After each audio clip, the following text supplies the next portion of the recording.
নেতৃবৃন্দ ও সাংগঠনিক পরিবার, আসসালামু আলাইকুম। আজ আমরা একত্রিত হয়েছি জিয়া সাংস্কৃতিক সংগঠন জিসাস এর প্রতিষ্ঠান চেয়ারম্যান, বিশিষ্ট সাংস্কৃতিক ব্যক্তিত্ব, জাতীয়তাবাদী আদর্শ উজ্জীবিত ছাত্রনেতা মরহুম আবুল হাশেম রানা ভাইয়ের পঞ্চম মৃত্যুবার্ষিকী উপলক্ষে বাংলাদেশ জাতীয়তাবাদী দল বিএনপির আদর্শ, স্বাধিকার, চেতনা ও সাংস্কৃতিক জাগরণে তিনি যে অসামান্য ভূমিকা রেখে গেছেন তা আমাদের জন্য অনুকরণীয়। তার নেতৃত্ব ও সাংগঠনিক দক্ষতায় জিসাস কেবল একটি সাংস্কৃতিক সংগঠন নয়, বরং একটি আদর্শিক আন্দোলনে পরিণত হয়েছিল, যা শহীদ প্রেসিডেন্ট জিয়াউর রহমান এর ঘোষিত বাংলাদেশ জাতীয়তাবাদের প্রেরণায় পরিচালিত হয়েছে।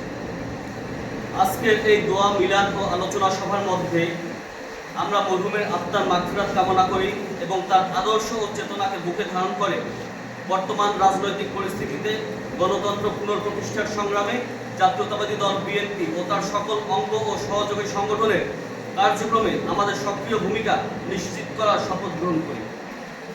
আমি জিসাস পটুয়াখালী জেলা শাখার সদস্য সচিব হিসেবে পটুয়াখালী জেলা জিসাসের পক্ষ থেকে মরহুমের রুহের মাগফিরাত কামনা করছি এবং ভবিষ্যতে সংগঠনটির নেতৃত্বে সাংস্কৃতিক অঙ্গনে জাতীয়তাবাদী শক্তির বিকাশ কামনা করি।